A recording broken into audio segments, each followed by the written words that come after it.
Praise the Lord. Good morning. మన ప్రభువును రక్షకుడైన యేసుక్రీస్తు పరిశుద్ధ నామంలో యేసుతో అనుదినము అని ఈ పరిచర్య ద్వారా ప్రతిదినము దేవుని యొక్క శ్రేష్టమైన వాక్యం వింటున్న మీ అందరికీ నా హృదయపూర్వకమైన వందనములు. నా ప్రియ సహోదరి సహోదరుడా, చిన్న ప్రార్థన చేసుకుందాం. తలవంచినట్లయితే.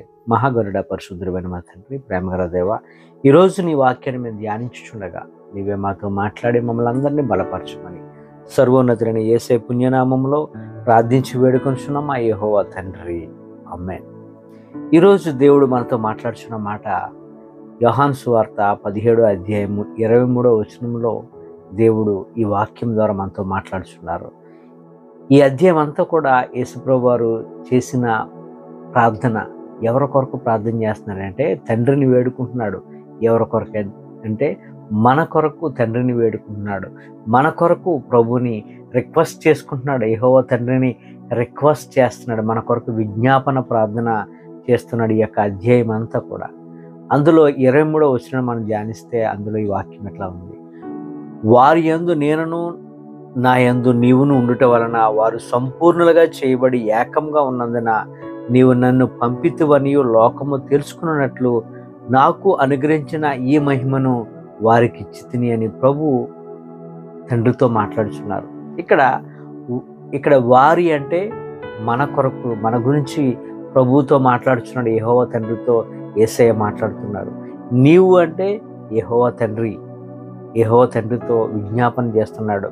నీవు ఎలాగైతే నాలో ఉన్నావో, నువ్వు నాలో ఉన్నందున, నిన్ను కలిగి ఉన్నందున నేను సంపూర్ణంగా అన్నీ చేయగలుగుతున్నాను. కనుక నీవు నన్ను పంపవో గనుక వారు కూడా నన్ను కలిగి ఉంటే వారు కూడా సంపూర్ణులుగా అయ్యి వారు కూడా అన్నీ కూడా చేయగలుగుతారు అని యేసయ్య మన కొరకు విజ్ఞాపన ప్రార్థన చేసినట్లుగా మనం చూస్తాం. యేసయ్య మనలో ఉన్నాడనుకోండి, మన దేవుడు నమ్మకమైన వాడు, నమ్మదగిన వాడు. ఆయన మనలో ఉంటే మనల్ని చూసిన వారికి మన మీద ఆయన ముఖ కాంతి మన మీద ప్రకాశింపచేసి మన ద్వారా ఇతరులకు మంచి మనసును ఆయన కలుగు చేస్తాడు. మనం ఎక్కడికి వెళ్తున్నప్పుడు కూడా మనం ఆయనను క్యారీ చేసుకుని వెళ్ళేవారిగా ఉండాలి. ఆయనను మనం పొందుకొని, ఆయనను మనం కలిగి మనం ఎక్కడైతే అడుగు పెడతామో అక్కడ గొప్ప కార్యాలు జరుగుతాయి. అది స్వస్థత జరుగుతుంది, అద్భుత కార్యాలు జరుగుతాయి. ప్రతి విషయము కూడా మన మాటలో మార్పులు ఉంటాయి, మన యొక్క తాకిడిలో మార్పు ఉంటుంది, మన యొక్క ఉద్దేశాలు సమస్తం అన్నీ కూడా నూతనమవుతాయి. యేసుక్రీస్తు ప్రభువారి శిష్యులందరూ కూడా వాక్యమును వారు బోధించుచుండగా వారి వెనువెంట పరిశుద్ధాత్మ దేవుడు వాటిని స్థిరపరుచుకుంటూ వెళ్ళాడు. ఎందుకంటే ఆయనను వారు కలిగి ఉన్నారు కనుక వారు ఎక్కడికి వెళ్ళినప్పటికీ కూడా అక్కడ ప్రభు వారితో ఉన్నట్లుగా మనం చూస్తాం. అంతేకాదు, సేన అనే దెయ్యం పెట్టిన వ్యక్తి ముందు దురాత్మతో నింపబడి ఉన్నాడు కనుక అతడు చాలా ఇబ్బందులు పెట్టాడు అక్కడ ఉన్న వారందరినీ కూడా. దురాత్మతో ఉన్నాడు కనుక ఆయన్ని కంట్రోల్ చేయడం కష్టమైంది. దిగంబరిగా తిరిగాడు. ఎప్పుడైతే యేసుక్రీస్తు ప్రభువారు ఆయనని కలిశాడో, ఆయన ద్వారా ఎప్పుడైతే స్వస్థతను ఉందాడో ఆ దురాత్మలన్నీ కూడా అతని హృదయం నుంచి పోయాయి. వాక్యంతో నింపబడ్డాడు. ఎప్పుడైతే వాక్యంతో నింపబడ్డాడో దేవుని వెంబడించాలనుకున్నాడు. ఆయనతో వచ్చేస్తానన్నాడు. కానీ ప్రభు ఆయన్ని అక్కడ నాతో రావద్దు, నువ్వు ఇక్కడే ఉండు అని చెప్పి ప్రభు అక్కడ ఉంచటం వల్ల ఏం జరిగిందని అక్కడ 10 పట్టణములకు ఆయన ఒక సేవకుడు అయిపోయాడు. డెకాపోలి 10 పట్టణాలకు అతడు ఒక సేవకుడిగా వాక్యంతో నింపబడ్డాడు. అలాగే సమరయ స్త్రీని మనం తీసుకోవచ్చు. సమరయ స్త్రీ అనేకమైన పాపాలు చేసిన పాపాత్మురాలు. ఎప్పుడైతే యేసు ప్రభుతో ఆమెకి ఎన్కౌంటర్ జరిగిందో ఆమె యొక్క చరిత్ర, ఆమె యొక్క జీవితం మారిపోయింది.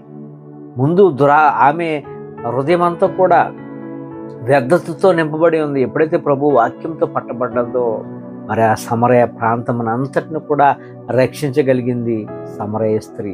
కనుక ఈ మాటలు వింటున్న నా ప్రియ సహోదరి సహోదరుడా, మనము ఎప్పుడైతే యేసు ప్రభువుని, మన దేవుణ్ణి మనం ఎప్పుడైతే హృదయంలో నింపుకుంటామో మన అడుగుపెట్టు ప్రతి స్థలము కూడా దీవింపబడుతుంది. మన ప్రకటనలో, మన మాటల్లో అన్నింటిలో కూడా అనేకమైన మార్పులు జరుగుతాయి. ఉదాహరణకు రెనాల్డ్ బొంకే మనందరికీ తెలిసిన గొప్ప వ్యక్తి అయిన ఆయన మీటింగ్స్ పెట్టారంటే లక్షల్లో వస్తారు జనాలంతా కూడా. ఆయన ఒకసారి మీటింగ్ పెట్టారట, 10 లక్షల పైనే జనము రావడానికి సిద్ధంగా ఉన్నారు. ఇంకా మీటింగ్ టైం అవ్వలేదు, మీటింగ్కి వెళ్ళాలి. ఆయనతో పాటుగా ఆయన వర్షిప్ లీడర్ కూడా ఉన్నారట. ఇద్దరు కలిసి ఒక హోటల్లో ఉన్నారు, వేరు వేరు రూమ్స్లో ఉన్నారు. ఈ యొక్క మరి వాక్యానికి ముందుగా వర్షిప్ ఉంటుంది కనుక ఉంటుంది. ఈ వర్షిప్ లీడర్ అన్ని సిద్ధపరుస్తున్న టైంలో ఎందుకో ఆయన యొక్క గిటార్ యొక్క స్ట్రింగ్స్ పనిచేయట్లేదు. ఆయన మరి పక్క రూమ్లో ఉన్నారు కదా, మరి వర్షిప్ లీడర్ అనుకున్నాడు అంటే నేను వెళ్ళి ఒక కొత్త దాన్ని తెచ్చుకోవాలి, అది దీన్ని బాగు చేయించుకోవాలని మరి ఆయన పర్మిషన్ అడుగుదామని రూమ్ దగ్గరికి వెళ్ళారట. రెనాల్డ్ బోంకే ఉంటున్న రూమ్ దగ్గరికి వెళ్ళి, అయ్యా నా పరిస్థితి ఇది ఎలా అయ్యింది, మరలా మీరు కంగారు పడతారు కదా నేను వెళ్ళొచ్చి లోపు అంటే రెనాల్డ్ బోంకే గారు అన్నారంట, లేదు లేదు నీతో పాటు నేను కూడా వస్తాను, ఇంకా టైం ఉంది కదా మీటింగ్ అని అంటే సరే అని ఇద్దరు కలిసి ఒక మ్యూజికల్ ఇన్స్ట్రుమెంట్స్ అమ్మే షాప్ దగ్గరికి వెళ్ళారు. ఒక బెస్ట్ షాపు. అక్కడ వెళ్ళి స్ట్రింగ్స్ వేయించుకుందాం అనుకున్నాడు ఆ యొక్క వర్షిప్ లీడరు. కానీ మరి టైం కుదరక, టైం లేదు, ఇంకా మీటింగ్స్ టైం అయిపోతుంది, సరేలే ఎందుకైనా మంచిదని ఒక కొత్త గిటార్ని ఉంటున్న వాటిలో ఒక బెస్ట్ ఒక గిటార్ని వారు కొనుక్కున్నారట. అది కొనుక్కొని ఒక వర్షిప్ లీడరు మనీ పే చేద్దామని ఆ కౌంటర్ దగ్గరికి వెళ్ళేటప్పుడు రెనాల్డ్ బోంకే గారు అన్నారంట, లేదు లేదు నీతో పాటు నేను వచ్చాను కదా, నీకు నేను గిఫ్ట్ ఇస్తాను, నేను పే చేస్తాను అని చెప్పి ఆ గిటారు ఎంత అంటే వేలలో కాదు, అది లక్షల్లో ఉంది. మరి ఆయన పెద్ద ఆయన కదా, కాదంటే బాగోదని ఈ యొక్క వర్షిప్ లీడరు ఓకే అన్నాడు. ఆ షాపు యజమాని పిలిచి ఎంత చెప్పండి బిల్లు అంటే ఆ షాపు యజమాని వచ్చి, లేదు సార్ పట్టుకెళ్ళండి అన్నాడట. అదేంటి పట్టుకెళ్ళమంటున్నావు, నేను ఎవరో నీకు తెలుసు అంటే, మీరు ఎవరో నాకు తెలియదు కానీ పట్టుకెళ్ళండి అంటే, ఎందుకు ఇంత ఖరీదైనది ఫ్రీగా ఇస్తున్నావు, నీకు తెలియదు కదా, బట్ డబ్బులు తీసుకో అంటే, లేదు సార్ ఎందుకో నాకు మీకు ఇవ్వాలని ప్రేరేపణ నాకు కలుగుతుంది అని అతడు బలవంతంగా డబ్బులు తీసుకోకుండా మరి పంపించాడంట బయటికి. రెనాల్డ్ బోంకే గారు కూడా బలవంతంగా ఇద్దామనుకున్నారు కానీ ఇంకా వారికి మీటింగ్ టైం అయిపోతుంది కాబట్టి అని రూమ్కి వచ్చేసారు తీసుకొని, గిటార్ని తీసుకొని. మరి మీటింగ్కి వెళ్ళే ముందుగా వచ్చిన ప్రార్థన చేసుకుందాం మోకరిల్లుగా. ఇదే దృశ్యం వాళ్ళలో ఉండిపోయిందేమో మైండ్లో, అయ్యా నేను ఎవరో ఆ షాప్ యజమానుడికి తెలియదు, వారెవరో నాకు తెలియదు, కానీ అంత ఖరీదైన గిటార్ని ఎలా ఇచ్చాడు ప్రభు అంటే రెనాల్డ్ బోంకే గారితో ప్రభు మాట్లాడుతున్నాడంట.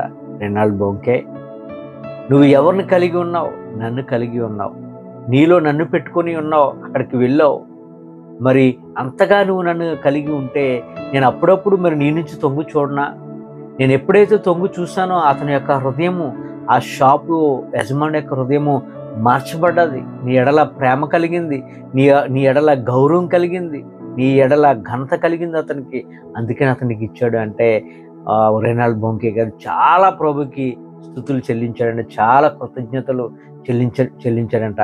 అవును ప్రభు నేను కలిగి ఉన్నాను కనుకనే ఇంత గొప్ప ధన్యత. చూడండి యేసుక్రీస్తు ప్రభు వారికి ఎక్కిన గాడిది చూడండి, గాడిదకి ఎక్కడైనా విలువ ఉంటుందా?